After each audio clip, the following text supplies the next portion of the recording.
il faut bien penser à égrener le mur. Eric, ce qui serait bien, c'est de mettre une prise dans ce coin. La soudure se fait par fonte du métal avec une pénétration. Et tu appuies vraiment de toutes tes forces? Non, tout doucement, c'est vraiment juste pour casser la feuille. Mais grâce à toi, on va apprendre plein de choses. Et ça commence d'abord par un bon matériel. L'astuce de Serge pour bien finir la cloison et faire en sorte que la plaque soit bien coupée droite, c'est de laisser 5 cm. Ah, c'est vraiment fascinant. Et moi jusque-là j'avais tout faux parce que j'étais très pressée de peindre et c'est justement l'erreur à ne pas commettre. Il faut bien préparer son mur. Et en dernière opération, encore une couche de vernis comme celui-là par exemple. Vintage. Voilà le résultat, il n'y a plus qu'à les positionner. Évidemment l'idée c'est d'en avoir tout plein. Alors comme ici, un petit coup de bombe blanche et le tout devient beaucoup plus doux et plus scandinave.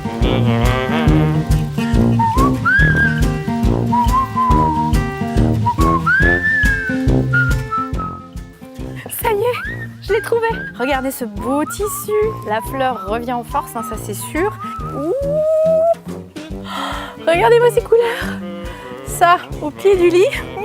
C'est bon, je l'ai. Lequel va le mieux avec mon teint? Mais non, je rigole. C'est celui-là qui va le mieux avec ma véranda. C'est bluffant, on a vraiment l'impression que c'est du vrai bois.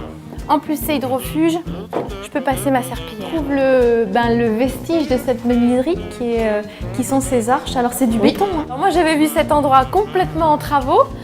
Eh ben, dis donc, tu dois être crevé. Parce que c'est toi qui as fait tout seul.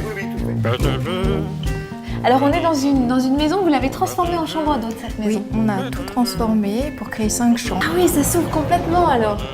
C'était ça l'astuce. Ça représente la moitié du mur. Il y a un mélange il y a un vitrail qui n'était pas là, celui-là j'imagine qu'il est arrivé, la maison n'avait pas de vitrail. La salle de bain des garçons, j'aurais adoré avoir la même enfant.